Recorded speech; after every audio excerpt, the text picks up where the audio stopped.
Hello students. आज हम Indian English literature के बारे में पढ़ने वाले हैं। तो इंडियन इंग्लिश लिटरेचर पर पहले भी 2-4 वीडियो अपलोड की गई हैं मेरे चैनल पर। आपको प्लेलिस्ट में मिल जाएगा इंडियन इंग्लिश लिटरेचर के नाम से।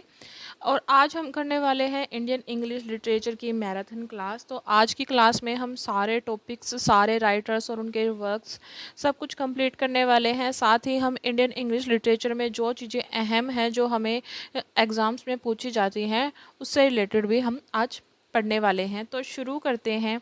सबसे पहले जब हम इंडियन इंग्लिश लिटरेचर की बात करते हैं तो हमारे मन में यही क्वेश्चन आता है कि कब से क्या शुरू हुआ। जैसे कि ब्रिटिश लिटरेचर में है, कभी पहले तो वहाँ पर पोइट्री आ रही थी, वहाँ पर सोनेट्स थे, उसके बाद ड्रामास, प्लेज आए, उसके बाद फिर नोवेल है जो उसके वो सब आए। तो इसी तरह जो इंडियन इंग्लिश लिटरेचर है उसमें भी ऐसे ही हुआ। आपको आपकी स्क्रीन पर दिख रहा होगा, मैंने वाइट बोर्ड पर मेंशन किया है कि पहला नोवेल, पैम्फलेट, प्ले, बुक और जो पहला इंडियन था जिसको नोबेल प्राइज़ मिला, वो सब मैंने मेंशन किए हुए हैं यहाँ पर। तो जब हम इंडियन इंग्लिश लिटरेचर की बात करते हैं तो इससे क्या मतलब है। इंडियन इंग्लिश लिटरेचर का मतलब है कि इंग्लिश लिटरेचर जो कि इंडियंस के द्वारा लिखा गया। ओके, जो फर्स्ट बुक थी वो लिखी गई ट्रेवल्स ऑफ डीन मोहम्मद। ठीक है, और ये 1793 में जो है पब्लिश हुई थी। और यह है मोहम्मद की जो ट्रैवल है उसका नैरेटिव है। और अगर हम बात करें पहले नोवेल की, तो जो पहला नोवेल था इंग्लिश में इंडियंस के द्वारा वो था बंकिम चंद्र चटर्जी का राजमोहन्स वाइफ, जो कि 1864 में अपीयर हुआ। ओके, नेक्स्ट हम बात करते हैं अगर पैम्फलेट की, तो पैम्फलेट जो है 1806 में अपीयर हुआ। और इसके अलावा अगर बात करें कि नोबेल प्राइज़ सबसे पहले हमारे इंडिया में किसने जीता, तो पहले इंडियन जिन्होंने नोबेल प्राइज़ जीता उनका नाम है रविंद्रनाथ टैगोर। रविंद्रनाथ टैगोर की एक पोएम कलेक्शन है गीतांजलि, जो कि 1912 में अपीयर हुई थी। और उसी के लिए इन्हें, रविंद्रनाथ टैगोर को 1913 में नोबेल प्राइज़ मिला। और ये पहले ऐसे इंडियन हैं जिनको नोबेल प्राइज़ मिला है। तो ये हमने जाना इंडियन इंग्लिश लिटरेचर का थोड़ा सा इंट्रोडक्शन। इसके अलावा आपको इंडियन इंग्लिश लिटरेचर में सभी राइटर्स पढ़ने को मिलेंगे। आप जानते होंगे ट्रायो। ट्रायो क्या है? मुल्क राज आनंद, राज आनंद के जो दोस्त थे राजा राव, आर के नारायण, ये तीन हैं, इनको ट्रायो बोला जाता है। ये भी मैं आपको इनकी ट्रिक सिखाऊंगी ताकि आप भूलें ना और ना पजल हो। तो चलिए आगे पढ़ते हैं। नेक्स्ट हम बात कर रहे थे ट्रायो की, जो कि इंडियन इंग्लिश लिटरेचर में है। उसमें 3 राइटर्स हैं, मुल्क राज आनंद, आर के नारायण और राजा राव। अगर आपको ये ऐसे याद नहीं होते तो आप याद कर सकते हैं 3R। 3R मतलब है मुल्क राज आनंद, आर के नारायण और राजा राव। ठीक है, और जो आर के नारायण है इनका पुरम था राशीपुरम कृष्णा स्वामी और नारायण। और जो ये आर के है, आगे आने वाली जो वीडियो में हम आगे पढ़ने वाले हैं कि इन्होंने अपने नाम के आगे आर के क्यों लगाया। ठीक है, तो आगे पढ़ते हैं। सबसे पहले हम पढ़ते हैं रविंद्रनाथ टैगोर के बारे में, क्योंकि रविंद्रनाथ टैगोर हमारे लिए वैसे ही इम्पोर्टेंट राइटर बन जाते हैं, क्योंकि इन्होंने इंडिया में जो पहले ऐसे थे जिन्हें नोबेल प्राइज़ मिला, ये हम पढ़ चुके हैं पीछे। तो अब हम बात करते हैं रविंद्रनाथ टैगोर के वर्क्स के बारे में और थोड़ा उनके बारे में जान लेते हैं। जो रविंद्रनाथ टैगोर है उनको जो गांधी जी ने क्या कहा था, गुरुदेव कहा था। और इसके अलावा गीतांजलि जो उनका वर्क था 1913 में, इसे नोबेल प्राइज़ दिया गया और इसके 6 पार्ट्स हैं। इसके अलावा इन्होंने 8 नॉवेल्स लिखे हैं और 4 नोवेलाज लिखे हैं। और अगर हम बात करें इनके वर्क्स की, तो इन्होंने लिखा है नातिरपूजा, Chandalika, the post office, Chaitra. और जो इनकी गीतांजलि जो वर्क है, इसे नोबेल प्राइज़ तो मिला ही, साथ में हम इसमें स्पिरिचुअलिटी, नेशनलिज्म, ये सब थीम्स, लव की थीम्स, ये सब इसमें हम देखते हैं। जो रविंद्रनाथ टैगोर है, इन्होंने नेशनल एंथम है जो, वो भी इन्हीं का है। और एकला चलो चलो एकला, ये भी इन्हीं का ही फेमस सॉन्ग है। एक बहुत इम्पोर्टेंट बात ये है इनके वर्क गीतांजलि की, कि जो गीतांजलि वर्क है इसका जो प्रीफेस है, ये प्रीफेस W.B. यीट्स ने लिखा था। ठीक है, तो हमने रविंद्रनाथ टैगोर के बारे में ये सब जाना कि रविंद्रनाथ टैगोर ने 8 नॉवेल्स लिखे हैं, 4 नोवेलाज लिखे हैं, गीतांजलि लिखा है जो कि 6 पार्ट में डिवाइडेड है, और W.B. यीट्स ने जो है इसका प्रीफेस लिखा था, और इसके लिए इन्हें 1913 में नोबेल अवार्ड भी मिला था। और गांधी जी ने रविंद्रनाथ टैगोर को गुरुदेव भी कहा था। और इसके अलावा इन्होंने नेशनल एंथम एकला चलो, ये सॉन्ग जो फेमस सॉन्ग्स हैं ये भी इन्हीं के हैं। ठीक है, जो नेक्स्ट राइटर हैं वो हम पढ़ रहे हैं अमित चौधरी। अमित चौधरी जिनका जन्म 1962 में कलकत्ता में हुआ, बट जो ये है बॉम्बे में ये बड़े पले बड़े थे। और इसके साथ ही जो अमित चौधरी हैं उनको भी अवार्ड्स मिले हैं, इसके बारे में हम इनके वर्क्स के साथ ही जान लेंगे। तो सबसे पहले हम इनके एक वर्क है उसकी बात करते हैं, a strange book and Sublime address. 1991 में अपीयर होने वाला इनका यह है वर्क एक नोवेला है, और इसमें शॉर्ट स्टोरीज़ हैं, 9 शॉर्ट स्टोरीज़ हैं, और इसने कॉमनवेल्थ अवार्ड भी जीता हुआ है, और इसके साथ ही गार्जियन फिक्शन जो प्राइज़ है उसमें भी इसको शॉर्ट लिस्टेड किया गया था। इनका जो यह वर्क है इसमें हम देखते हैं कि 9 स्टोरीज़ हैं एक इंडियन बॉयज़ की। ठीक है, जो स्कूल हॉलीडेज़ में अपने अंकल के यहाँ कलकत्ता में आता है, और जो है लड़का होता है सिर्फ 10 साल का होता है, और उसका नाम अभी होता है। ठीक है, नेक्स्ट जो वर्क है आफ्टरनून राग। आफ्टरनून राग जो है ये एक स्टूडेंट की स्टोरी है, जब वह ऑक्सफोर्ड में पढ़ रहा होता है तब के दिनों की बात है। और इसमें साथ ही जो आफ्टरनून राग है ये अडॉप्ट करता है इंडियन क्लासिकल म्यूज़िक को भी इसी वर्क में, और इसमें इमोशन डिस्प्लेड किए जाते हैं बाय नरेटर, जो कि ठीक है, जो यह फर्स्ट पर्सन में लिखा गया है, और साथ ही ये बात इसके बारे में इम्पोर्टेंट है आफ्टरनून राग के बारे में।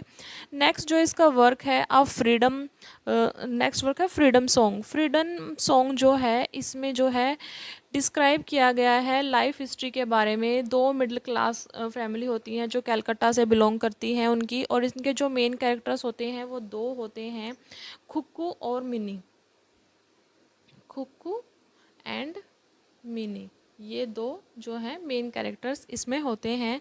इसके अलावा इनका जो नेक्स्ट वर्क हम पढ़ रहे हैं वो है a new world. A new world जो है इसमें जो स्टोरी होती है जयोजीत चटर्जी की, जो कि डाइवोर्स्ड राइटर होता है, और वह अपने फादर से मिलने आता है कलकत्ता में अपने बेटे विक्रम के साथ। यही इस स्टोरी की मेन थीम होती है। तो ये हमने जाना अमित चौधरी के बारे में। ठीक है, नेक्स्ट जो राइटर हम पढ़ने वाले हैं, नेक्स्ट राइटर हैं अमिताव घोष। अमिताव घोष जिनका जन्म जो है वो कोलकाता में हुआ था, और ये दिल्ली यूनिवर्सिटी में एजुकेटेड हैं। इसके साथ ही जो अमिताव घोष हैं वो बंगाली ऑथर हैं, और साथ में लिटरेरी क्रिटिक हैं इंग्लिश लैंग्वेज के। इनको ज्ञानपीठ अवार्ड मिला था 2018 में। इसी के साथ इन्होंने बहुत सारे अवार्ड्स जीते हैं, जैसे साहित्य अकेडमी अवार्ड, आनंद पुरस्कार, पद्मश्री, डैन डेविड अवार्ड, और इसके अलावा ज्ञानपीठ अवार्ड भी इनको मिला हुआ है। अब हम इनके जो इम्पोर्टेंट वर्क की बात करें तो वो है द सर्कल ऑफ रीज़न है, द शेडो लाइन्स है, द कैलकटा क्रोमोजोम है, द क्लास पैलेस है, द हंगरी टाइड है। जो द शेडो लाइन जो इनका वर्क है इसकी वजह से ही इन्हें साहित्य अकेडमी अवार्ड मिला था, और इसमें यह खुद बताते हैं कि इसकी हिस्टोरिकल जो सेटिंग्स है, अमिताव घोष जाने भी जाते हैं इस चीज़ के लिए, इनके जो वर्क्स की हैं फिक्शन और नॉन फिक्शन हो उनमें जो है हिस्टोरिकल सेटिंग्स मिलती हैं। और जो घोष का एक और वर्क है गन्स आइसलैंड, जो यह पब्लिश हुआ था 2019 में पब्लिश हुआ था, जिसमें क्लाइमेट चेंज, ह्यूमन माइग्रेशन ऐसी थीम्स हम देखते हैं। और इसके अलावा द सर्कल ऑफ रीज़न जो वर्क है ये 3 सेक्शंस में डिवाइडेड है, जिसमें है सत्व, रजस, तमस। सत्व का मतलब होता है रीज़न, रजस का मतलब होता है पैशन, और तमस का मतलब होता है डेथ। और इसमें एक जो सेंट्रल कैरेक्टर है वो होता है एक लड़का जिसका नाम होता है अल्लू, जो कि सिर्फ 8 साल का है, और उसकी जो है एडवेंचर्स जो हैं एज अ मास्टर वीवर वो इसमें बताए गए हैं, कैसे उसे बिल्कुल टेररिस्ट मान लिया जाता है। ये सब the circle of reason work में हम पढ़ते हैं। इसके अलावा इनका जो अनदर वर्क है द ग्लास पैलेस, इसमें जो है ये स्टोरी बताते हैं एक ऑर्फन्ड इंडियन बॉय की, और उसके साथ ही स्टोरी चलती है एक रॉयल फैमिली की। ओके, नेक्स्ट जो इनका वर्क है जिसके बारे में हम बात कर रहे हैं वो है द कैलकट्टा क्रोमोसोम, जो 1995 का इंग्लिश लैंग्वेज नोवेल है। और जो इस बुक की सेटिंग है वो भी कोलकाता में ही है, कैलकट्टा में है। और इसके साथ ही कैलकट्टा के अलावा जो है द न्यूयॉर्क सिटी भी इसकी सेटिंग है। नेक्स्ट जो इनका वर्क है द हंगरी टाइड, यह है इनका ना फोर्थ नोवेल है द हंगरी टाइड। और इसके साथ ही यह फॉलो करता है मतलब इसमें दिखाया गया है कि एक ट्रायो होता है जो कि रिवर के पास ट्रैवल करते हैं, ठीक है। और इसको भी एक अवार्ड मिला था, Hutch crossword book award for fiction मिला था 2004 में, ठीक है। ये हमने अमिताव घोष के बारे में जाना, ठीक है।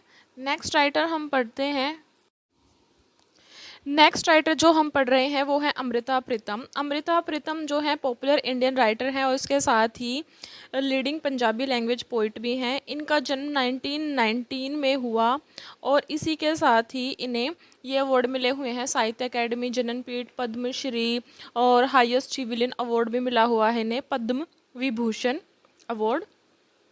इनके जो फेमस वर्क हैं वो हैं जननपीठ, फेमस जो वर्क है वो है कागज़ से कैनवस, रशीदी टिकट। और इसके अलावा जो है इनको पद्मश्री जो अवार्ड मिला था वो 1969 में मिला था।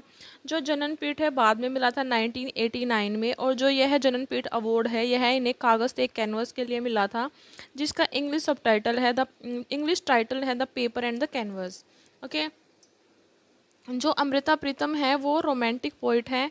She is widely remembered for her emotional poem. उनकी जो एक इमोशनल पोएम है आज अक्खा वारिस शानू, ये इसके लिए ये फेमस हैं। और रशीदी टिकट जिसका इंग्लिश टाइटल है the revenue stamp. Okay,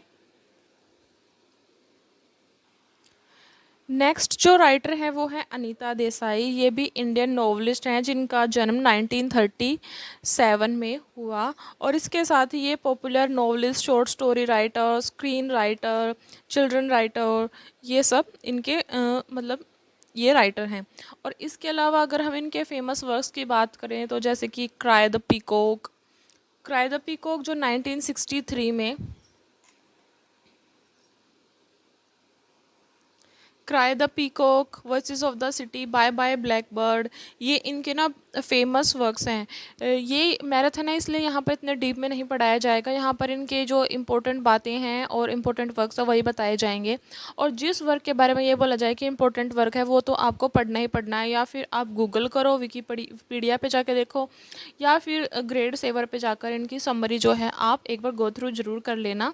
okay, तो जो अनीता देसाई हैं इनको भी अवार्ड्स जो मिले हुए हैं वो है साहित्य अकेडमी अवार्ड, ठीक है। इसके अलावा इन्हें ब्रिटिश गार्जियन प्राइज़ भी मिला हुआ है, पद्म भूषण मिला हुआ है। और इनका एक नॉवल है फायर ऑन द माउंटेन, इसके लिए इन्हें साहित्य अकेडमी अवार्ड मिला था। क्राई द पीकॉक जो कि 1963 में अपीयर हुआ नॉवल है, इसकी जो प्रोटैगनिस्ट हैं वो माया है और गौतम जो है उसके हस्बैंड हैं। ओके, माया जो है वो लव और केयर के साथ उसका पालन पोषण किया जाता है, फिर उसकी शादी जो है वो गौतम से कर दी जाती है। और जो उसकी शादी होती है वो इतनी फ्रूटफुल नहीं होती है और इसकी वजह से वो इंसेन भी हो जाती है। ये क्राई द पीकॉक की स्टोरी है। नेक्स्ट जो वर्क है वो है voices of the city. Voices of the city में अमला, निरोध और मनीष, ये तीनों जो हैं इनकी ये सिबलिंग्स होते हैं, इनकी स्टोरी दिखाई गई है। और जो मोनिशा होती है वो ना सुसाइड कर लेती है और इनकी जो है लाइफ जर्नी जो ये है वर्क है इसकी सेटिंग भी कैलकट्टा में है, ठीक है। तो हमें ये वॉइसेस ऑफ द सिटी में पढ़ना है। नेक्स्ट जो वर्क है bye bye black bird. The bye bye black bird जो है इसका बैकग्राउंड है वो इंग्लैंड में सेट किया गया है और इसमें जो है इंडियंस की जो सफरिंग्स हैं, फीलिंग्स हैं, उसके बारे में एक्सप्लोर किया गया है। जो बुक है उसको 3 पार्ट्स में डिवाइड किया गया है। सबसे पहला है अराइवल, सेकंड है डिस्कवरी एंड रिकग्निशन, और जो थर्ड है वो है डिपार्चर। ब्लैक बर्ड जो ये यहाँ टाइटल है इसका मतलब यहाँ पर है इमाइग्रेंट, जो लंदन है इमाइग्रेंट के बारे में यूज़ किया गया है ब्लैक बर्ड। तो ये जो 3 है ना, ये तो ज़रूर पढ़ने हैं। और एक और है फायर इन द माउंटेन्स। ये 4 आपको अनीता देसाई के ज़रूर से ज़रूर पढ़ने पड़ेंगे। इनसे क्वेश्चंस पूछे जाते रहे हैं, चाहे वो टीजीटी पीजीटी एग्ज़ाम हो या फिर नेट एग्ज़ाम हो, ठीक है। तो cry the peacock, voices of the city, bye bye black bird. तो आप इसको ना इस ट्रिक से भी याद कर सकते हैं। सबसे पहले मैंने बताया था ना फायर ऑन द माउंटेन्स। तो जो फायर ऑन द माउंटेन्स है, ठीक है, पहले है क्राई द पीकॉक 1963 का नोवेल, ठीक है। क्राई द पीकॉक मतलब पीकॉक रो रहा है। सेकंड, फिर इससे क्या होगा, वॉइसेस होंगी सिटी में, और फिर लोग उसको ब्लैक बर्ड कह के भगाने की कोशिश करेंगे, और वो क्या है, माउंटेन में चला जाएगा जहाँ फायर होगी, ठीक है। ये ऐसे हम ये याद कर सकते हैं। ये था अनीता देसाई के बारे में, ओके। इनके जो अदर इम्पोर्टेंट वर्क्स हैं वो हैं where shall we go this summer, जिसमें सीता जो है फीमेल प्रोटैगनिस्ट होती है, और सीता जो है फ्रस्ट्रेट हो जाती है, सफोकेट हो जाती है। ये सब स्टोरी हम इसमें देखते हैं। नेक्स्ट जो इसका फेमस वर्क है वो है इन कस्टडी। इन कस्टडी को तो बुकर प्राइज़ के लिए 1984 में शॉर्ट लिस्टेड भी किया गया था, ठीक है। नेक्स्ट जो वर्क है क्लियर लाइट ऑफ डे, ये मोस्ट इम्पोर्टेंट वर्क है अनीता देसाई का। इसको इनका ऑटोबायोग्राफिकल वर्क भी माना जाता है। और जो ये नोवेल है, ये इसमें 4 सेक्शंस होते हैं। और जो नोवेल की इसकी स्टोरी है जो, वो है दास फैमिली के अराउंड घूमती है। मतलब सेंटर इस नोवेल का दास फैमिली है, ठीक है। और ये वर्क आपको ज़रूर से ज़रूर पढ़ना है, क्योंकि जो ये नोवेल है सिर्फ एक फैमिली में सेपरेशन की नहीं, बल्कि जो दुनिया में सेपरेशन है उसके बारे में बात करता है। ये नोवेल बहुत ज़्यादा इम्पोर्टेंट है हर एक पेपर के लिए। तो आप इस वर्क को तो बिल्कुल भी स्किप नहीं कर सकते। तो आपको ये तो ज़रूर से ज़रूर पढ़ना है, आज ही पढ़ लीजिएगा। और अगर आपको इसकी समरी चाहिए हो डीप में, तो आप मुझे कमेंट में लिखकर बता सकते हैं। नेक्स्ट जो टॉपिक होगा मेरा वो यही होगा, अनीता देसाई और उसके वर्क्स।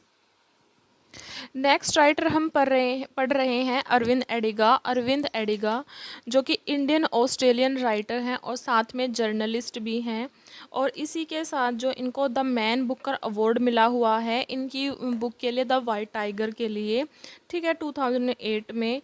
और इसी के साथ जो ये अरविंद एडिगा हैं, ये इनका जो वर्क है द वाइट टाइगर, जो कि 2008 में अपीयर हुआ, मोस्ट इम्पोर्टेंट वर्क है।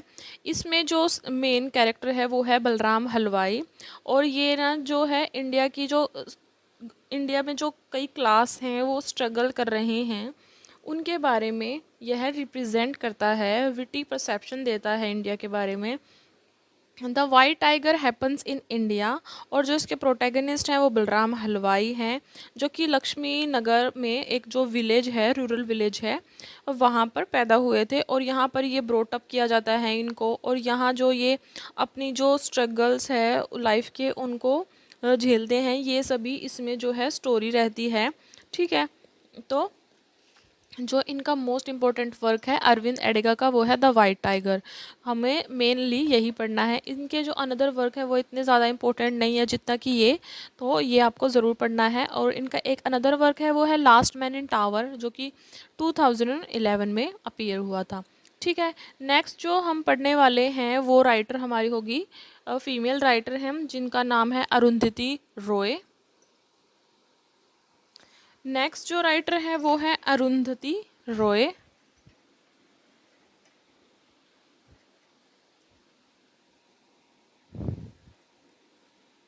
अरुंधति रॉय जो कि पॉपुलर राइटर हैं, एक्टिविस्ट हैं, नोवेलिस्ट हैं, और ये मेघालय शिलोंग से बिलोंग करती हैं। अरुंधति रॉय को बुकर प्राइज़ मिल चुका है, साथ में इन्हें साहित्य अकेडमी अवार्ड भी मिल चुका है। और इनका जो मोस्ट फेमस वर्क है वो है the God of small things, ठीक है। The God of small things इनका जो है इम्पोर्टेंट वर्क है। और ये भी इंडियन इंग्लिश लिटरेचर में अनस्किपेबल वर्क है, इसको हम स्किप नहीं कर सकते। इसकी जो स्टोरी होती है यह एक फैमिली जो है उसके बारे में होती है, जहाँ पर ट्विन्स होते हैं, ठीक है। और जो यह स्टोरी है इसमें इसकी वजह से ही इन्हें अवार्ड मिला था बुकर प्राइज़। ठीक है, तो अरुंधति रॉय के बारे में हमें मेन चीज़ जो है वो यही पढ़नी है। इनका जो अरुंधति रॉय हैं वो मेघालय शिलोंग से बिलोंग करती हैं। इसके अलावा इन्हें साहित्य अकादमी और बुकर प्राइज़ मिल चुका है। और ये the God of small things है जो बहुत इंपॉर्टेंट वर्क है और जिसकी स्टोरी एक फैमिली के अराउंड घूमती है। और इसमें जो मेन कैरेक्टर होते हैं वो होते हैं अम्मू और एमएनएम, कुछ ऐसा ही प्रोनाउंस किया जाता है, एमएनएम। ठीक है, ये सारी, ठीक है। एमएमएन ये जो नाम है, एमएमएन जो भी नाम है, ये एक जगह का नाम है कोट्टयम केरला का। और जो अम्मू है जो मेन फीमेल कैरेक्टर हैं, ठीक है, ये हमें पढ़ना है। ठीक है, नेक्स्ट जो हम राइटर पढ़ने वाले हैं उनका नाम है, नेक्स्ट राइटर जो है वो है अरुण जोशी। अरुण जोशी जो कि यूपी से बिलोंग करते हैं और इनका जो फेमस जो वर्क है वो है द लास्ट लेब्रिंथ, जिसमें स्टोरी होती है सोम भास्कर की जो कि 25 इयर्स ओल्ड है। ठीक है, और जिसे कि अपने फादर से इंडस्ट्रियल वेल्थ भी मिलती है। और इनका जो नेक्स्ट वर्क है वो है द फॉरेनर, जिसमें जो है सेंट्रल कैरेक्टर होते हैं सिंधी ओब्रॉय। और जो स्टोरी होती है उसी के अराउंड घूमती है कि कैसे वह अकेलापन फील करता है और बहुत ज़्यादा एनग्जाइटी होती है उसको, ये सब। तो अरुण जोशी के जो ये 2 वर्क बहुत ज़्यादा इंपॉर्टेंट है, ये पढ़ने हैं। इसका एक जो अनदर वर्क है वो है द स्ट्रेंज केस ऑफ बिली विश्वास। बिली विश्वास जो है प्रोटैगनिस्ट है द स्ट्रेंज केस ऑफ बिली विश्वास वर्क का। ठीक है, ये वर्क हमें इनके पढ़ने हैं। तो अरुण जोशी जो हैं उनके बारे में बस हमें इतना ही पता होना चाहिए। इनकी स्टोरी भी एक बार बस गो थ्रू कर लेना, ज़्यादा डीप में जाने की ज़रूरत नहीं है। तो जो नेक्स्ट राइटर हम पढ़ेंगे वो पढ़ेंगे हम बादल सरकार। ठीक है, नेक्स्ट है बादल सरकार, जिनका वर्क है द एवम इंद्रजीत। और जो बादल सरकार है वो थर्ड थिएटर से बिलोंग करते हैं। और जो इनका वर्क है एवम इंद्रजीत या द एवम इंद्रजीत, ये इम्पोर्टेंट वर्क है, ये आपको इसकी समरी पता होनी चाहिए। नेक्स्ट जो हम राइटर पढ़ने वाले हैं वो है स्वामी विवेकानंद। नेक्स्ट जो राइटर है स्वामी विवेकानंद, उनका जो लाइफ स्पैन रहा वो 1863 से लेकर 1902 तक रहा। और इनके जो फेमस वर्क हैं वो है राजयोग, कर्म योग, भक्ति योग, काली द मदर, ये सब इनके वर्क्स हैं। बस हमें इनके बारे में इतना ही जानना है। जो नेक्स्ट मतलब कि ये है कि हम इनके बारे में इतने ज़्यादा जानना है क्योंकि कई बार मैच अप द फॉलोइंग्स आ जाते हैं ना, तो बस ये हो जाता है कि कुछ राइटर्स के हमें ना वर्क्स के जो टाइटल पता होने चाहिए। कुछ क्या होते हैं जो राइटर्स के वर्क्स होते हैं उनके हमें प्रोटैगनिस्ट पता होने चाहिए कि कई बार मैचिंग्स ये देता है कि भाई ये जो प्रोटैगनिस्ट है या फिर जो ये कैरेक्टर है वो किस ऑथर ने दिया है, ये सब। ठीक है, तो इसलिए बस इनके आप टाइटल थोड़े से याद कर लेना, एक बार पढ़ लेना, ध्यान से याद होते हैं तो ठीक है। नेक्स्ट हम जो पढ़ने वाले हैं वो हैं बहुत ज़्यादा फेमस इंडियन इंग्लिश लिटरेचर के ऑथर, जिनको हम ट्रायो में है जो इंडियन ट्रायो उसमें भी काउंट करते हैं। और इनका नाम है राजा राव, जो कि मैंने ट्रायो में आपको 3rd नंबर पर बताया था, राजा राव। ठीक है, राजा राव। जो राजा राव हैं इनके the serpent and the rope, the cat and Shakespeare, the policeman, Kanthapura, ये सभी इनके फेमस वर्क्स हैं। साहित्य अकेडमी अवार्ड इन्होंने जीता है, तो हम ये सब अभी पढ़ने वाले हैं। राजा राव को पद्म भूषण 1969, पद्म विभूषण 2007, साहित्य अकेडमी 1964, ये सभी अवार्ड्स इनको मिले हुए हैं। इनका जो लाइफ स्पैन रहा वो रहा था 1908 से लेकर 2006 तक। ठीक है, इसके अलावा इन्हें 3 लैंग्वेजेस आती थी, कन्नड़, फ्रेंच और इंग्लिश। ठीक है, ये इनकी जो है मेन लैंग्वेजेस थी। 1942 में इन्होंने जो क्विट इंडिया मूवमेंट है उसमें भी इन्होंने पार्टिसिपेट किया था। और और इसके अलावा ये जो है फ्रेंच लैंग्वेज और लिटरेचर भी इन्होंने पढ़ा था। इनके जो फेमस वर्क्स हैं वो हैं, सबसे पहले अगर फेमस वर्क्स में बात की जाए तो वही वर्क आएगा कांथापुरा, जो कि 1938 में अपीयर हुआ, जो कि सिविल डिसओबीडियंस जो मूवमेंट है उसकी उस थीम के साथ डील करता है। इसकी जो पूरी स्टोरी है एक कैरेक्टर होता है अचक्का, उसके द्वारा नरेट की जाती है, जो कि एक ओल्ड वुमेन होती है। ठीक है, और यह जो वर्क है इसमें हम गांधी जी का जो है वो भी ज़िक्र देखते हैं। तो ये वर्क भी बहुत इम्पोर्टेंट है। इसमें हम छुआछूत जैसी और जो इंडिया जो अपना झेल रहा था ब्रिटिशर्स के द्वारा जो शोषण कर रहे थे, वो सब इस वर्क में है। तो कांतापुरा वर्क बहुत ही इम्पोर्टेंट है राजा राव का। जो नेक्स्ट इनका इम्पोर्टेंट वर्क है वो है the serpent and the rope. Rope का मतलब यहाँ होता है रियलिटी, और जो सरपेंट है उसका मतलब होता है इल्यूजन। ठीक है, ये इनका सेकंड नोवेल है। तो देख लीजिए यहाँ पर इल्यूजन वर्सेस रियलिटी, ये सभी इसकी मेन थीम है। और यहाँ की जो मतलब इस जो स्टोरी है वो है सेमी ऑटोबायोग्राफिकल स्टोरी है। और इसके अलावा जो इनका नेक्स्ट वर्क है द कैट एंड शेक्सपियर। जो कैट है वो यहाँ पर रिप्रेजेंट करती है हिंदू कंसेप्ट को, और जो शेक्सपियर है वो यहाँ पर क्या है, एल्यूजन्स दे रहा है। ठीक है, और यहाँ पर हैमलेट का भी जिक्र है। ठीक है, ये इनका द कैट एंड शेक्सपियर है। इसके अलावा इनका एक और मेन जो वर्क है वो है the chess master and his moves, जो कि 3 बुक्स में डिवाइडेड है, वो भी आप पढ़ कर जाना। एक और है कॉमरेड किरिलो, जो कि 1976 में पब्लिश हुआ और जिसके प्रोटैगनिस्ट हैं पद्मनाभा अय्यर। ठीक है, ये सब इनके फेमस और इम्पोर्टेंट वर्क्स हैं, ये सब हमें पढ़ने हैं। Kanthapura, the cat and the rope, ये आप बिल्कुल भी स्किप नहीं कर सकते। तो इनको तो आपको बहुत ही ज़्यादा अच्छे से पढ़ना होगा। इनकी स्टार्टिंग लाइन, इनके कैरेक्टर्स, ये सब, और इनके मेन थीम्स क्या हैं, ये सब आपको पढ़ना है। नेक्स्ट हम पढ़ रहे हैं कमला दास। कमला दास जिनका लाइफ स्पैन रहा 1934 से लेकर 2009 तक। और जो ये हैं, ये कन्फेशनल पोइट हैं। उन्होंने खुद अपने बारे में एक बात कही थी कि पोइट्री जो है उनके खून में है। तो क्या है, पोइट्री उनके खून में है। Poetry was in her blood because her parents were also poets. उनके जो पेरेंट्स थे वो भी पोइट्स थे, इसी वजह से उनके खून में ही पोइट्री आ गई थी। और इसके अलावा जो है उनकी शादी जल्दी हो गई थी। और उनके जो वर्क्स हैं उनमें एसेज, स्टोरीज़, ये सब हैं। ऑटोबायोग्राफिकल एलिमेंट्स हम इनके वर्क्स में देखते हैं। और जो उसने, ये राइटर हैं कमला दास, इनको केरला साहित्य अकादमी अवार्ड भी मिला हुआ है, जो उनकी मलयालम सीरीज़ थी उसके लिए। इसके अलावा इन्हें एशियन पेन एंथोलॉजी भी मिला हुआ है पोइट्रीज़ के लिए 1964 में, पोइट्री के लिए। और जो इनके वर्क्स हैं, फेमस वर्क्स, वो हैं summer in Calcutta, my grandmother's house, the freaks, in love, an introduction, Krishna, forest fire, और माई ग्रैंड मदर्स हाउस। जो ये हैं इनके इम्पोर्टेंट वर्क्स हैं। माई ग्रैंड मदर्स हाउस, ये तो आपने अपनी स्कूल में, कॉलेज में या फिर मास्टर्स में ज़रूर पढ़ा होगा।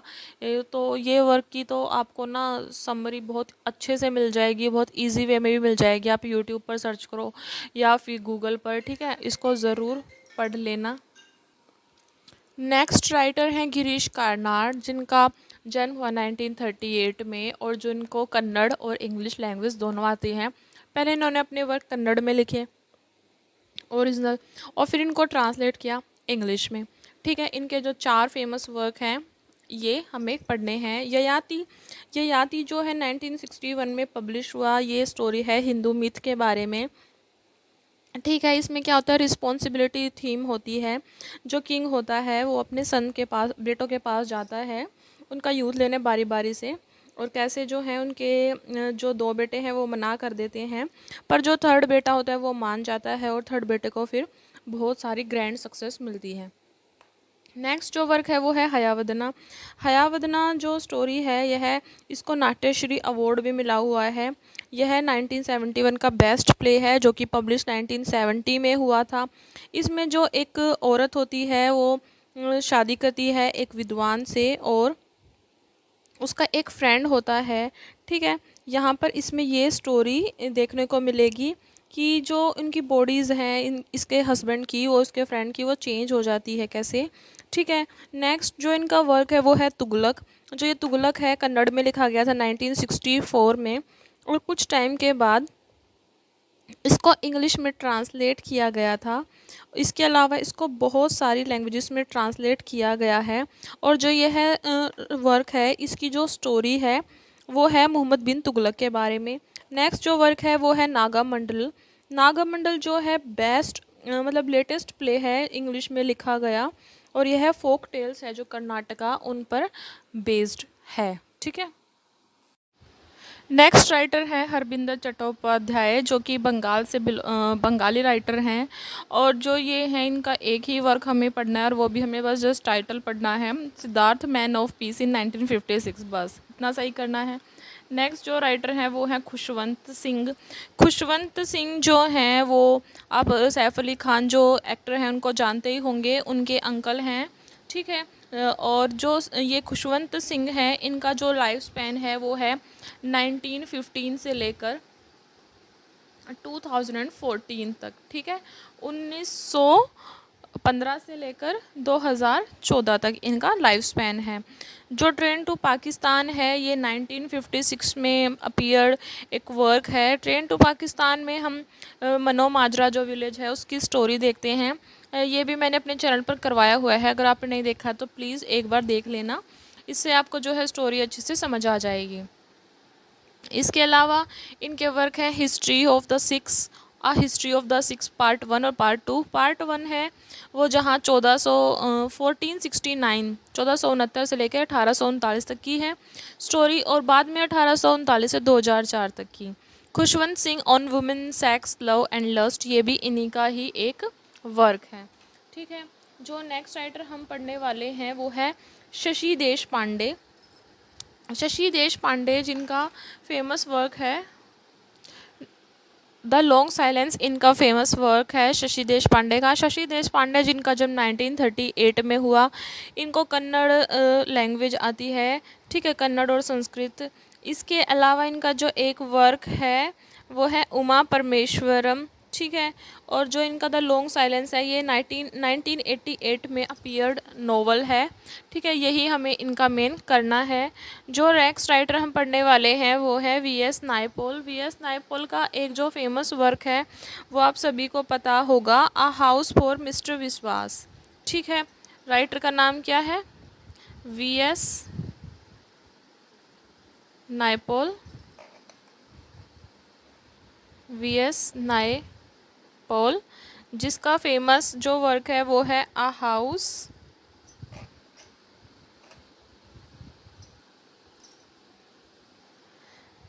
फॉर मिस्टर बिस्वास। ठीक है। और जो ये वर्क जैसे ही पब्लिश हुआ, वीएस नायपॉल जो है बहुत ज़्यादा फेमस हो गए थे इस वर्क के तुरंत बाद। और यह जो नोवेल है वो अपीयर हुआ था 1961 में। इसके अलावा इससे जो पहले इनका वर्क आया था वो था माइगल स्ट्रीट, बट जो ये वर्क है ये इनको ज़्यादा फेमस कर गया था। ओके। जो नेक्स्ट हम राइटर पढ़ने वाले हैं वो है बहुत ही फेमस राइटर, हम पढ़ने वाले हैं ट्रायो में से। हमने राजा राव तो पढ़ लिया है, अब हम जो नेक्स्ट राइटर हैं वो करेंगे। और जो नेक्स्ट राइटर है वो है R.K. नारायण। जो R.K. नारायण हैं, R.K. नारायण जिनका लाइफ स्पैन रहा 1906 से लेकर 2001 तक, इनका फेमस वर्क है स्वामी एंड हिज फ्रेंड्स और द गाइड, मालगुडी डेज, ये सब इनसे रिलेटेड हैं। जब वहाँ भी मालगुडी का नाम आ जाए वहाँ पर तुरंत समझ जाना यहाँ पर R.K. नारायण होगा। और R.K. नारायण का जैसे कि मैंने शुरू में बताया था कि राशीपुरम कृष्ण स्वामी नारायण इनका फुल नेम है। और जो राशीपुरम है मतलब R फॉर राशीपुरम, ये इनके गांव का नाम है। K फॉर कृष्ण स्वामी, ये इनके पिता का नाम है। तो इन्होंने अपने नाम के आगे अपने गांव और अपने पिता का नाम लगाया हुआ था। और इनको जो है Shakespeare, Henry James, Charles Dickens, इन सब से कंपेयर किया गया है। ठीक है। इसके अलावा जो इनके ये वर्क हैं ये बहुत ज़्यादा इंपॉर्टेंट है। नेट में तो बहुत बार इस जो वर्क है स्वामी एंड हिज फ्रेंड से बहुत बार क्वेश्चन आते हैं कि कौन क्या गेम खेल रहे थे, क्रिकेट खेल रहे थे, कितने फ्रेंड थे, कौन कौन थे, कैसे क्या स्टोरी हुई। ऐसे ही गाइड में, द गाइड में भी ऐसे ही हैं। ये एक नोवेल है जिसको बाद में फ़िल्म भी बनाई गई थी जिस पर 1965 में। मालगुडी डेज़ है, द पेंटर ऑफ साइंस है, नेक्स्ट संडे है, द इंग्लिश टीचर है, ये सभी इनके जो है फेमस वर्क हैं। ठीक है। R.K. नारायण पर ना मैंने डिटेल वीडियो अपलोड की हुई है इंडियन इंग्लिश लिटरेचर की प्लेलिस्ट में, आप वहाँ जाकर भी इसे एक बार चेक कर सकते हैं। ठीक है। नेक्स्ट राइटर हम पढ़ने वाले हैं जो है विजय तेंदुलकर। विजय तेंदुलकर जो हैं silence, the fifth women, Sakharam binder, ये इनके फेमस वर्क है विजय तेंदुलकर के। इनका लाइफ स्पेन था 1928 से लेकर 2008 तक, और इनके जो वर्क्स होते हैं वो रियल लाइफ बेस्ड प्ले होते हैं। इसके अलावा इनका जो वर्क है सखाराम बाइंडर, ये तो आपने पहले अपने मास्टर्स में पढ़ा ही होगा। इसके अलावा है silence, the court is in this session, ये वर्क है। द वल्चर्स है, ये द फिफ्थ वुमेन है, ये इनके सारे प्लेज हैं। और जो यही इनके हमें पढ़ने हैं। विजय तेंदुलकर भी आजकल जो पेपर्स बनाए जाते हैं, सेट किए जाते हैं, उन एग्ज़ामिनर्स का फेवरेट जो है राइटर में से एक है विजय तेंदुलकर। तो आप इसको भी ज़रूर अच्छे से पढ़ के जाना, बहुत इंपॉर्टेंट है नेट के लिए या फिर यूजी पीजी मतलब पीजी या टीजीटी के लिए ये, ठीक है। Salman Rushdie important Indian writer हैं, और ये इंडियन ओरिजिन ऑथर्स में से फेमस ऑथर हैं। और इसी के साथ ही इनका जो द सैटनिक वर्सेस है, इसने जो है प्रोवोक्ट किया था मुस्लिम कम्युनिटी को, ये वायलेंट वर्क है इनका।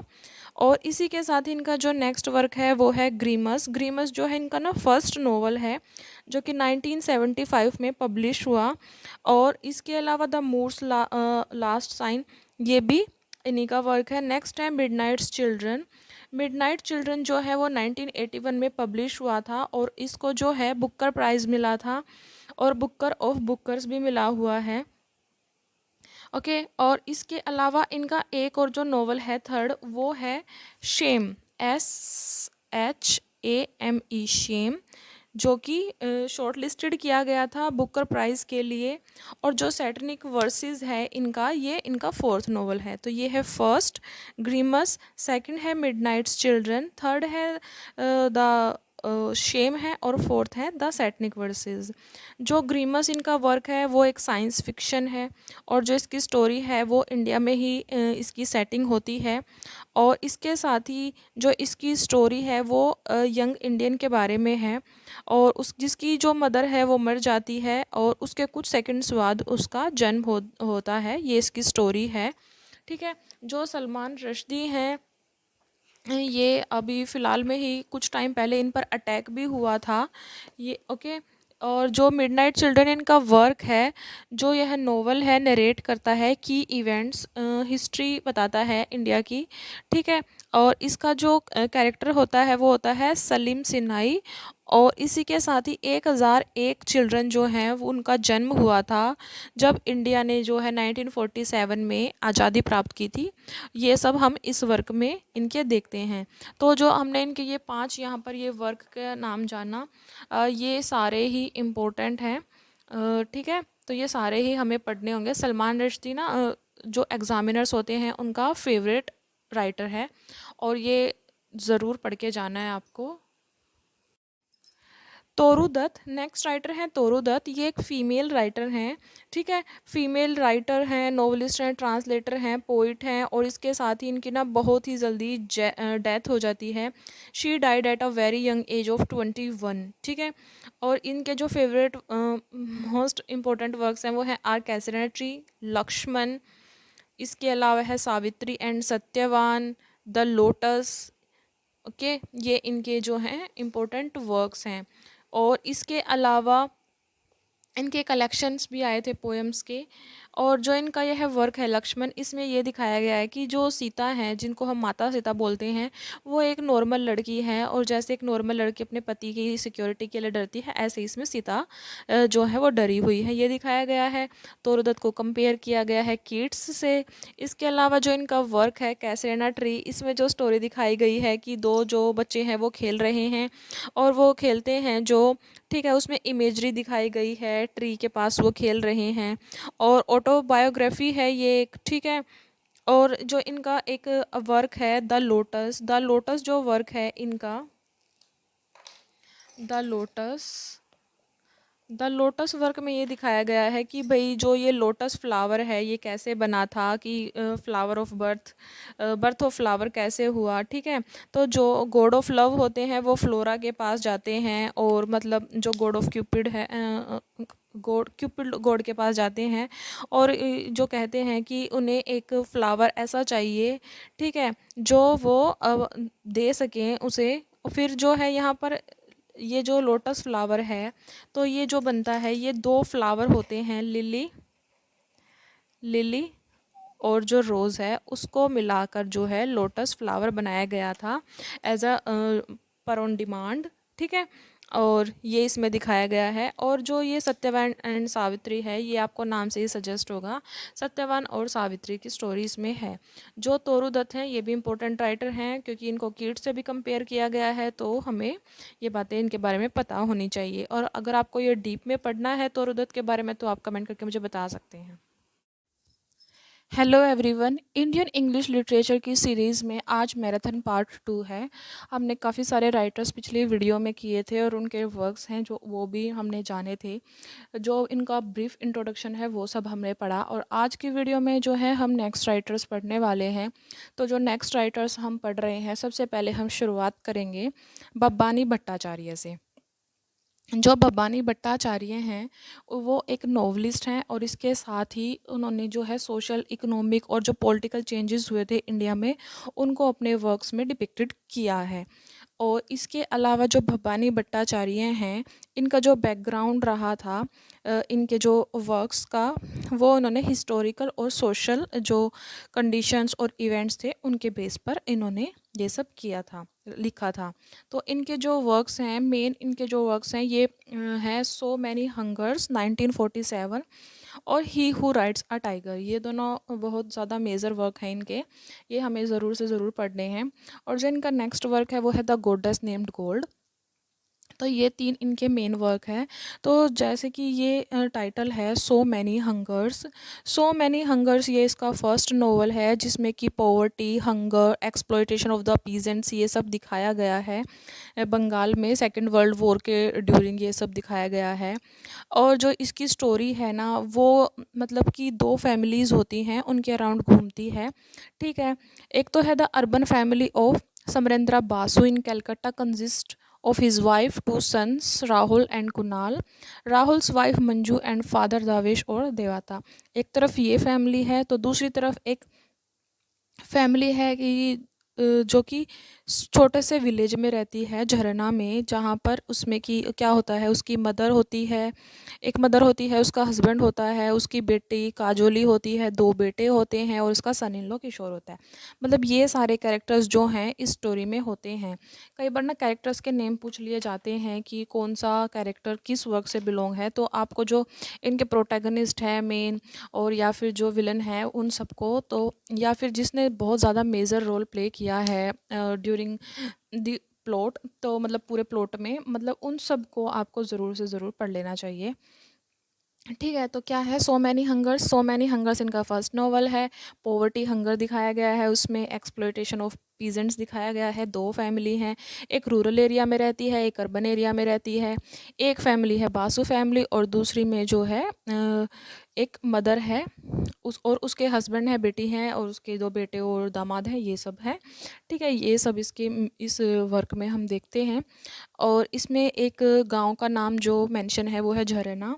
ठीक है, और ये कलकत्ता में इसकी स्टोरी है, जो सेटिंग्स है। अब जो नेक्स्ट वर्क है he who rides a tiger, ये 1952 में अपीयर हुआ एक नोवेल है। ठीक है, और इसके अलावा जो इसके प्रोटैगनिस्ट हैं वो कालू हैं, KALO कालो। ठीक है, और इसमें क्या दिखाया गया है कि जो प्रोटैगनिस्ट है ना इस वर्क के, जो कि इनका नोवेल है, ठीक है, इसके जो प्रोटैगनिस्ट हैं कालो, ठीक है, वो क्या करते हैं, राइड करते हैं टाइगर की of a light to avenge himself on the society, but he finds it difficult to dismount. जो कालो है ह्यूमिलिएट किया जाता है अपर क्लास के द्वारा, और जो है कालो है ये एक ब्लैक स्मिथ है। ठीक है, ये अपने ना खुशी खुशी रहता है, और इसकी एक बेटी होती है चंद्रलेखा। ठीक है, ये सब रहते हैं एक स्मॉल टाउन झरना में। देखो, इसमें भी वही टाउन दिखाया, गांव दिखाया गया था, इसमें भी झरना, JHARANA, और इसमें भी वही दिखाया गया है। इसमें अर्बन और रूरल 2 फैमिलीज़ दिखाई गई थी। इसमें जो है एक फैमिली दिखाई गई है कालो की, और उसकी बेटी होती है जो चंद्रलेखा उनकी। ठीक है, बट गांव जो है सेम नाम इन्होंने यहाँ पर यूज़ किया है, ठीक है। और इसमें क्या होता है, जो इसका प्रोटैगनिस्ट है उसको ह्यूमिलिएट किया जाता है अपर क्लास के द्वारा। ये सारी इसकी स्टोरी है। अगर हम इनके नेक्स्ट वर्क की बात करते हैं तो गॉडेस नेम्ड गोल्ड, ये इनका 4th नॉवल है जो कि 1960 में अपीयर हुआ। एक्चुअली ये क्या है कि ये ना एक एलिगरी है, ठीक है। और कुछ क्रिटिक्स ने तो इसको ये भी बोला है कि ये मॉडर्न फेबल है रूरल इंडिया का। और इसकी जो स्टोरी है वो आपको ना थोड़ा सा शॉर्ट में पढ़ लेनी चाहिए। और ये है, ये आपको मतलब अच्छे से पढ़नी है ये दोनों। और जो ये वाली है इसको शॉर्ट में ज़रूर पढ़ लेना, ठीक है। ये हमने पढ़ा था भवानी भट्टाचार्य के बारे में। अब जो नेक्स्ट राइटर हैं जो हम पढ़ने वाले हैं वो हम पढ़ेंगे, नेक्स्ट राइटर हम पढ़ रहे हैं रस्किन बॉन्ड के बारे में। जो रस्किन बॉन्ड हैं, ये जो ऑथर हैं, ये हिमाचल प्रदेश में इनका जन्म हुआ था 1934 में। और इसके साथ ही जो ये रस्किन बॉन्ड है, इनका जो पहला नोवेल है वो है रूम ऑफ द रूफ। यहाँ पर ना गलत लिखा गया है, एफ आएगा, room of the roof.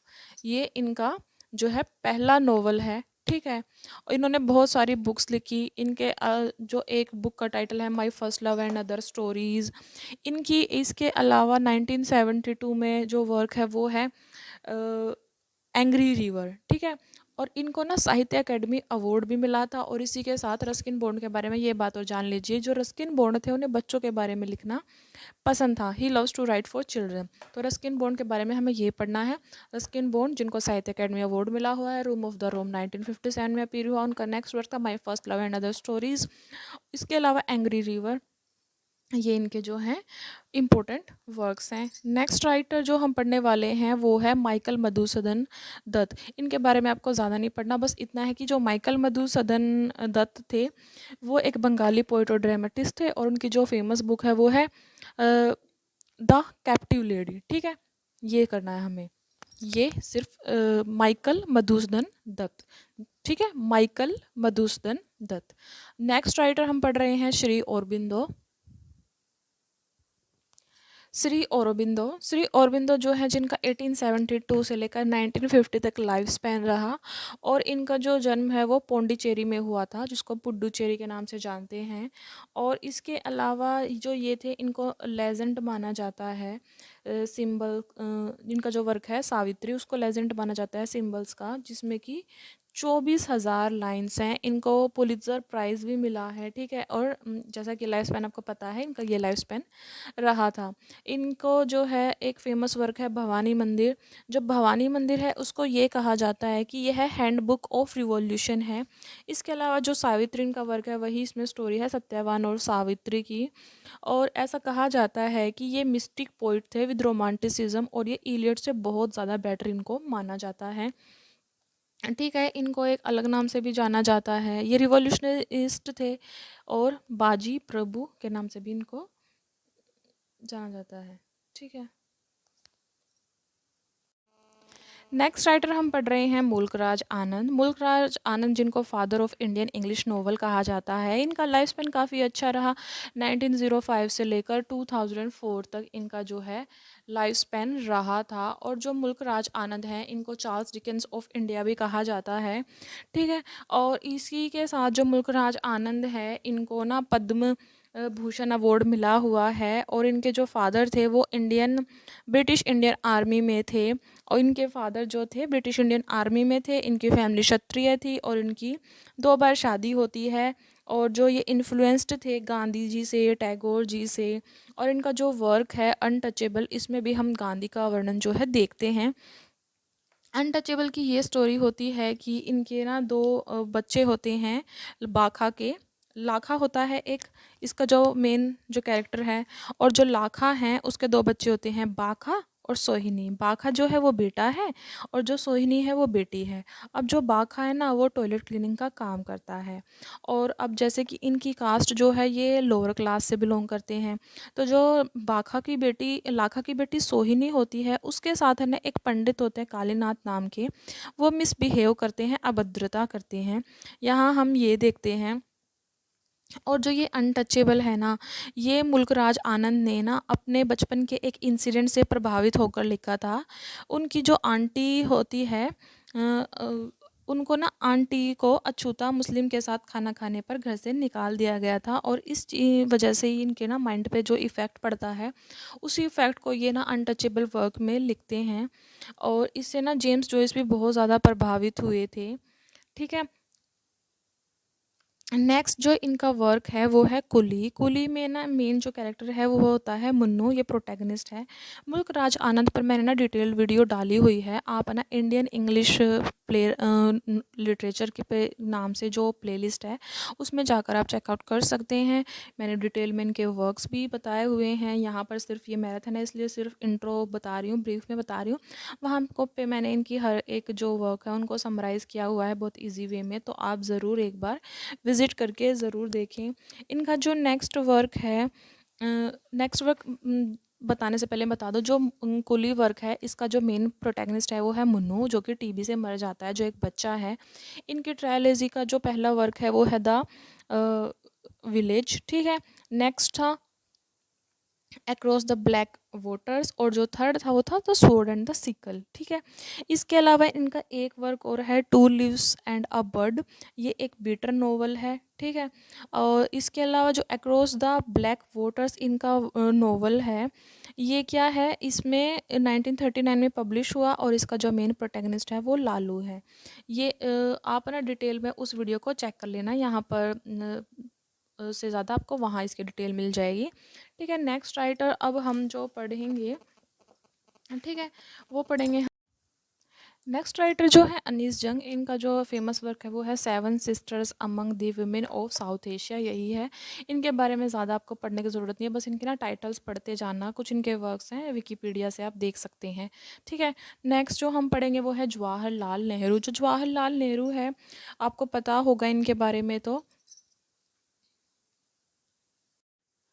Jawaharlal Nehru के इम्पोर्टेंट वर्क्स हैं letters from a father to his daughter, the discovery of India and the glimpses of world history. ये जो सारे वर्क हैं इनके आप बस टाइटल याद कर लेना।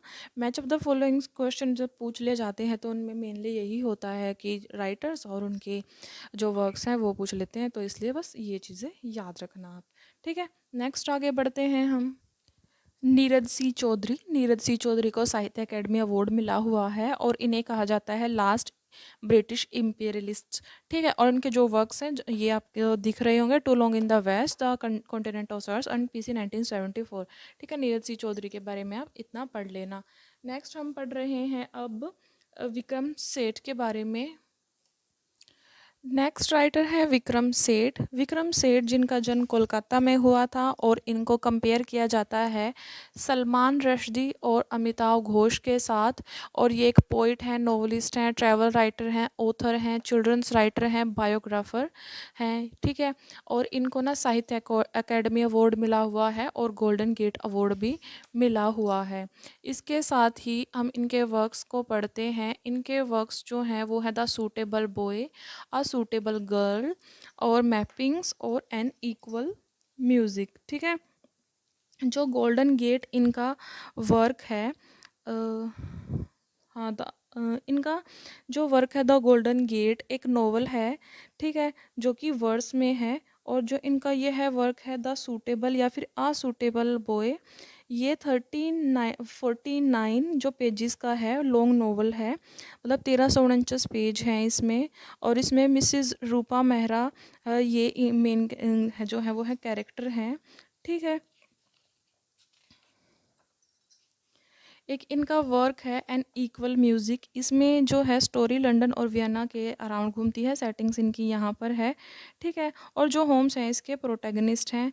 इसके अलावा इनको जो है नेक्स्ट जो इनका वर्क है ये मैपिंग्स अ सूटेबल गर्ल, ये भी इक्वली इम्पोर्टेंट है। इनके सारे वर्क ही इंपॉर्टेंट है, क्योंकि विक्रम सेठ आप स्किप नहीं कर सकते, तो आप ये याद रखना विक्रम सेठ भी एक इम्पोर्टेंट राइटर हैं, और उनके जो वर्क्स और टाइटल्स यहाँ बताए गए हैं ये आपको इनके पढ़ने हैं।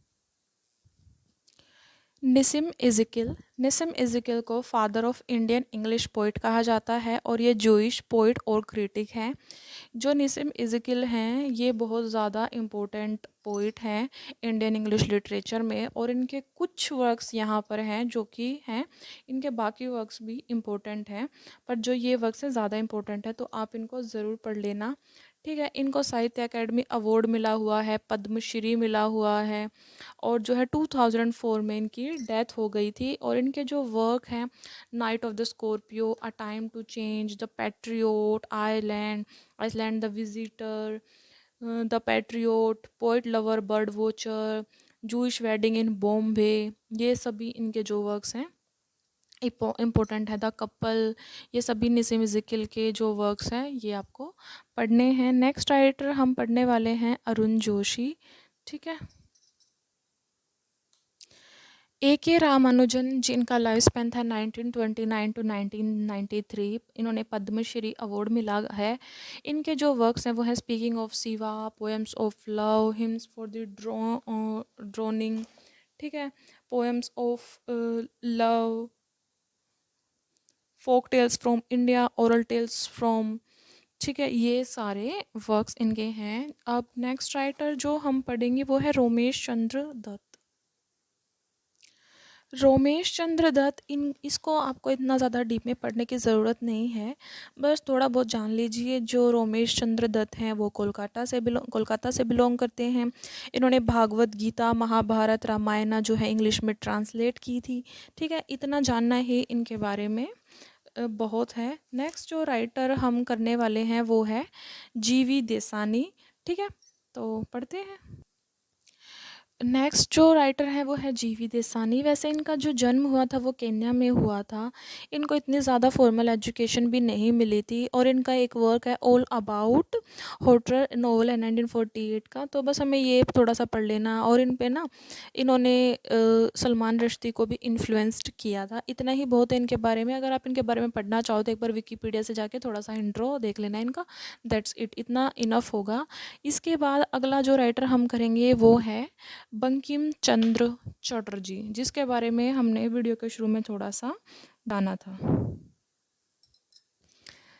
बंकिम चंद्र चटर्जी, इनके जो एक पोएम थी वंदे मातरम, इसके अलावा इनको father of in Bengali fiction कहा जाता है। और इनका जो वर्क है, नोवेल है, वो पहला नोवेल है इंडियन इंग्लिश लिटरेचर का, जिसका टाइटल है राम मोहन्स वाइफ। ठीक है, जो नेक्स्ट राइटर है वो है अरुण बालकृष्ण कोलात्कर। ठीक है, जो इनकी एक पोएम है द बस, और है ओल्ड वुमेन। ओल्ड वुमेन जो है सैटायर पोएम है। ठीक है, और जेजुरी भी है इनकी एक कलेक्शन है पोएम्स की, इस जो कि बाद में इसे कॉमनवेल्थ पोइट्री प्राइज़ मिला था 1976 में। Jejuri is a temple in one of towns of Maharashtra. The poems are based on the journey to the temple of Khandoba. ठीक है, इनकी जो जेजुरी कलेक्शन है ये इंपॉर्टेंट है, ये आपको पढ़नी है। ठीक है, पोएम है 4 लाइन्स की, इसमें एक चैतन्य। ठीक है, ये तो आपको पढ़नी ही है, ज़्यादा इसके बारे में और मतलब करने की ज़रूरत नहीं है। बंकिम चंद्र चटर्जी और अरुण कोलात्कर का। ठीक है, द बस पोएम भी इन्होंने लिखी थी। अब जो हम नेक्स्ट राइटर पढ़ने वाले हैं वो हम पढ़ेंगे किरण देसाई। जो किरण देसाई हैं वो अनीता देसाई की बेटी हैं, और किरण देसाई जो हमने मैराथन पार्ट 1 में किया था, अनीता देसाई आपने वहाँ पर पढ़ ही लिया होगा, तो हम यहाँ करने वाले हैं अनीता देसाई के बारे में। तो मैं इनके लिख देती हूँ इनके बारे में डिटेल्स। इनका जो फेमस वर्क है वो है द इनहेरिटेंस ऑफ लॉस, और ये सिर्फ इनका इम्पोर्टेंट वर्क नहीं है इंडियन इंग्लिश लिटरेचर में। अगर आपने ये नहीं पढ़ा तो ये मान लीजिए आपकी तैयारी फुल है ही नहीं, तो द इनहेरिटेंस ऑफ लॉस आपको ज़रूर पढ़ना है। और इसके अलावा जो हम नेक्स्ट राइटर करने वाले हैं वो हैं रोहिंटन मिस्ट्री। जो रोहिंटन मिस्ट्री, मैं स्पेलिंग लिख देती हूँ रोहिंटन मिस्ट्री की, रोहिंटन MISTRY। ठीक है, ये अनदर राइटर है जो हम किरण देसाई के बाद पढ़ रहे हैं। इनका जो जन्म है वो बॉम्बे में हुआ 1952 में। इनके जो फेमस वर्क्स हैं वो हैं a fine balance, a world of difference, an anthology of short stories from 5 countries. मतलब इनको भी आप थोड़ा बहुत, अगर आपके पास टाइम है थोड़ा ज़्यादा, तो आप इनको देख लेना, वरना आप इसको स्किप कर सकते हैं। नेक्स्ट राइटर हम पढ़ेंगे शशि थरूर। शशि थरूर भी इम्पोर्टेंट राइटर हैं। शशि थरूर, इनका जो फेमस वर्क है वो है द ग्रेट इंडियन नोवेल 1989। और ये ना Italian, Malayalam, Marathi, Polish, Romanian, Russian और स्पेनिश, इन सब में इन्होंने जो है बुक्स को ट्रांसलेट किया था। और इनके जो ये वर्क है द ग्रेट इंडियन नोवेल, इसने कॉमनवेल्थ प्राइज़ जीता और इसके साथ ही best book of the year भी जीता था इस बुक ने। ठीक है। और इसके अलावा जो इनका यह वर्क है द ग्रेट इंडियन नोवेल, ये एक सैटायरिकल नोवेल है और इसमें जो है 18 बुक्स हैं, just as the Mahabharata has 18 books. और इसमें ना old is new, everything old is new again, ये इसमें शो किया है। और इसमें वेद व्यास है, वो नरेटर हैं, तो आप समझ सकते हैं कि ये महाभारता से रिलेटेड है। This novel is reinterpretation of the Mahabharata framed in India struggle for independence and the political consequences of colonisation. ठीक है। और इनके जो ये है राइट, ये भी एक फिक्शन वर्क है, पर जो ये रीजंस ऑफ द स्टेट है ये 1982 में अपीयर हुआ, ये नॉन फिक्शन वर्क है। और ये भी जो है शो बिजनेस, ये भी इनका फिक्शन वर्क है। ठीक है। और जो ये है पोस्ट मॉडर्न सैटारिकल नोवेल है इनका, तो ये आपको पढ़ना है द ग्रेट इंडियन नोवेल। बाकी की आप ब्रीफ में थोड़ा सा पढ़ सकते हैं। नेक्स्ट हम पढ़ेंगे अब शोभा डी के बारे में। शोभा डी, इन्होंने सीरियल्स भी लिखे हैं शोभा डी ने। और इनके जो ये वर्क हैं Starry Nights, Sisters, Small Betrayals, Speed Post, Surviving Men, Seth ji, ये 2012 का है। और शोभा नेवर अ डल डी, ये 2013 में। और जो इनका सोशलिस्ट इवनिंग एक वर्क है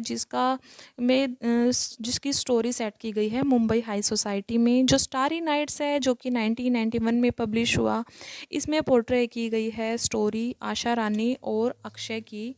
ठीक है। जो कि बेस्ड होती है रियल लाइफ स्टोरी पर। ठीक है। और जो इनका सिस्टर्स वर्क है, ये 2 सिस्टर्स के बारे में है, एलिशा एंड मल्लिका के बारे में। ओके। ये वर्क्स हमें इनके थोड़े से पढ़ लेने हैं। ठीक है। अब मैंने मेरे हिसाब से जो है इंडियन राइटर्स की जो सीरीज़ है वो कंप्लीट कर दी है। इंडियन राइटर्स सारे इसमें आ गए हैं। बट आपको अगर ऐसा लगता है कि कोई राइटर छूट गया है या फिर कोई इम्पोर्टेंट राइटर है या न्यू वर्क है, तो आप मुझे ना कमेंट में लिख के बता सकते हैं। अगर कुछ रह गया है तो मैं नेक्स्ट वीडियो में से कंप्लीट करने की कोशिश करूँगी। बाकी मेरी तरफ से जो है इंडियन लिटरेचर ख़त्म हो चुका है, ये इतना ही पढ़ना है। बाकी ये है कि जो मैंने पढ़ाया है ये आपको डीप में कर लेना है, थोड़ा सा बस इतना ही करना है। और आप किसी भी TGT, PGT, KVS, NVS, DSSS भी, नेट किसी भी एग्ज़ाम के लिए जा रहे हैं, इसी को अगर आप डीप में कर लेते हैं तो आपका जो है स्कोर काफ़ी अच्छा बनेगा इंडियन इंग्लिश लिटरेचर में। बट ध्यान से पढ़ना, कुछ जो वर्क्स होते हैं उनके सिर्फ जो प्रोटैगनिस्ट के नाम पूछे जाते हैं, कुछ की ओपनिंग और लाइन होती हैं या एंडिंग लाइन्स होती हैं, वो कुछ के फेमस कोट्स होते हैं। ठीक है। ज़रूरी नहीं है कि आपका जो प्रोटैगनिस्ट हो वही कैरेक्टर आपको याद करना है। कई बार जो है विलन होता है या फिर जो बीच में जो मुख्य भूमिका निभाता है जो कि प्रोटैगनिस्ट और विलन नहीं होता, बट फिर भी कुछ इंसिडेंट्स में वह कुछ अहम रोल अदा करता है, वो जो है वो भी पूछ लिए जाते हैं। तो आपको ये स्किप नहीं करना है। और जो राइटर्स होते हैं ना, उनका जो बायोग्राफी होती है इतनी ज़्यादा पूछी नहीं जाती है। कुछ कुछ बातें ऐसी होती हैं जो पूछ ली जाती हैं, जैसे वर्ड्सवर्थ का कोकर माउथ पूछ लिया जाता है, जगह से बिलोंग करते हैं। बहुत कम राइटर्स हैं, वरना जो मेन होता है उनके वर्क्स और उनसे रिलेटेड चीज़ें ही पूछी जाती हैं। कुछ वर्क्स के सबटाइटल्स, ये सब होता है।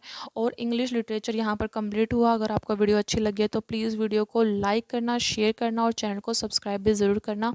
और कमेंट में ये भी बताना कि जो नेक्स्ट वीडियो है वो किस टॉपिक पर डाल लें। ठीक है। Thank you so much.